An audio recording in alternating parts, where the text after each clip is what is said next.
Hello, lovely people and bots of the internet. Damian Geppetto here to talk about some specific tactics you can use in your Football Manager 2022 saves to give you that extra edge to conquer your league. This is a tutorial on how to set up specialized instructions in order to get more points out of a team regardless of payroll or expectations.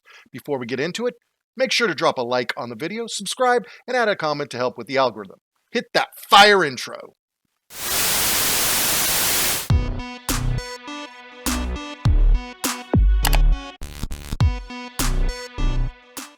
Glad you stuck around. Tactics can be intimidating, especially to someone who isn't a sports nerd. I have very little real-world knowledge on football tactics, but I do have in-game knowledge to pass along today. Before we break it down, wipe your mind of preconceived notions on what is effective in Football Manager. I am about to blow your mind. Shout out to my follower Vikinghaag for the ideas on these winning tactics. Let's go! As you see on the screen, the tactical formation is a 4-2-4. This is an attacking formation. It must always be set at either positive or attacking to be successful.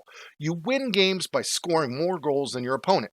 If you implement these tactics, many of those ugly ties that bog down final points tallies at the end of the season will turn into wins. In order for this to be effective, you will need two good strikers, one of which is a giant.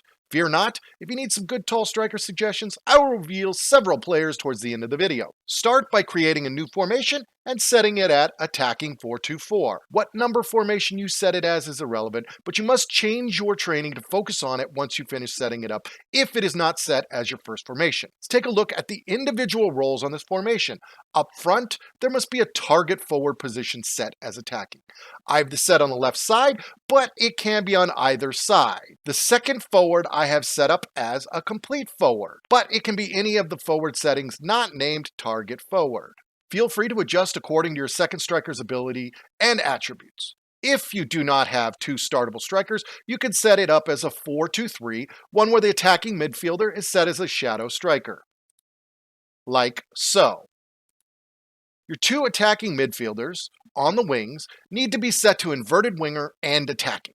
If you wish to run 3 attacking roles instead of 4, you could change one of the inverted wingers to a winger role, but keeping all 4 as attacking is highly recommended. Your midfielders here, they can be set to whatever roles you prefer, but one of them should be set to a defensive role and one to a support role. When playing a weak opponent, you can turn the defending midfielder to another support role. I have my defensive midfielder set to ball-winning midfielder and my support role set to box-to-box midfielder. Setting them both as deep-lying playmakers is preferred, but not mandatory. On the defensive line, run both left and right fullbacks as support roles and 2 central defenders with defending role. If you prefer the ball-winning defender role for your center backs, go for it, but you might concede a few more goals. The goalkeeper can be set as sweeper keeper or goalkeeper, whichever you prefer. Now, we need to set up the tactical style to G-Gym Press and customize it. The default G-Gym Press settings are not sufficient, so let's look at the adjustments you need to make in order to maximize supremacy. First off, go into In Possession. Here, you move attacking width to fairly wide from fairly narrow. On the approach play, remove the pass into space, keep the play out of defense, and adjust the passing directness to shorter. Tempo must be set at higher or extremely high. On the final third column here, add hit early crosses and add play for set pieces. No further settings are needed here, but you could add creative freedom based on the innate aggressiveness of your team. Now we look at the in-transition settings. Keep counter press and counter selected. The most important change is on the goalkeeper. You must change the distribution from distribute to center backs to distribute to target forward. This setting is the key to the entire tactical system. Your goalkeeper will take goal kicks, serve your tall striker, and if you select the right target forward for your team, they will win the header and start your team on a goal-scoring opportunity without any further build-up and play needed. Finally, in out of possession, you need to adjust the defensive line higher and you need to pull the forwards line of engagement lower. If your team is not quick enough, you can drop the forwards line of engagement to much lower. The strategy is to compact all defensive pressing into the midfield, forcing your opponent to make mistakes passing the ball and win back the ball via tackles. I have tighter marking selected, but this is optional. Trigger press needs to be always selected to much more often, regardless of what opponent you play. Remove the prevent short keeper distribution, and tackling can be set based on your opponent's strengths. Now we move on to the player instructions, this tab here. On this tab, select the two attacking midfielders and add the instructions cross more often and cross from deep for both sides. Now do the same for both of your fullbacks. Cross more often, cross from deep. There you go. We're done. Your league tactics are set. Your wing players will feed as many crosses as possible to your attackers, and when your goalkeeper takes a free kick, he will serve it upfield to your target forward, who will then start a break, provided he wins the header. In order for these unique tactics to work, you will need to add specific types of players to your team. Most importantly, a vertically gifted striker should be your number one priority.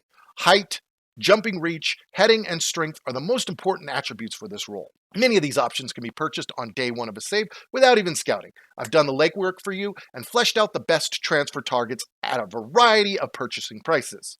First, we go to the hands down best choice player for this role, Wout Weghorst. Sign him on day one. You should be able to purchase him for around $26 million. He is a beast. On this Save as Newcastle, which I set up for my Starting a Save video series, he scored 26 goals at the end of January season 1. 6'6" tall, with an 18 jumping reach, 16 heading, and 16 finishing, you will absolutely crush your league. Woot equals victory. Take my word, buy him, and set records. Number 2 is Lorenzo Luca. He can be purchased for around $10 million and is a young stud, ready to be trained up to be a superstar. Only problem with him is getting a work permit. In a non-EU league like the English Premier Division, signing him might be a challenge. At 6'7", he is the tallest on this list and could lead your team to glory for a decade. Number 3 is Dusan Vlahovic. His jumping, height, and heading is not the best on the list, but his finishing, mental attributes, and physical skills are off the charts. He would be my number one choice, except for the steep price tag of $150 million. Most likely, you could purchase him for around half that price, but he is in high demand, and if you don't snatch him up right away, one of the top-tier teams will buy him in Season 1. Number 4 is Roberto Piccoli. While he is young at 20 years old, he performs on the pitch much better than his basic attributes attest for. At a bargain price of $10.5 million, you can comfortably purchase a key asset for your team who can develop into a top-tier striker. Start him on day one, or add him as a third option to protect against injuries. Number 5 is Bruno Pekovic. His value is $24 million and stands at 6'4" tall. His jumping and heading stats bump him up the list, and he's typically not a tough player to purchase. Finishing is his weakest stat, but if you pair him with another striker who has good finishing, you will set records. His determination is low, and at age 27, you shouldn't expect much improvement. Number 6 is Benjamin Sesko. At 18 years old, he is the youngest player on this list.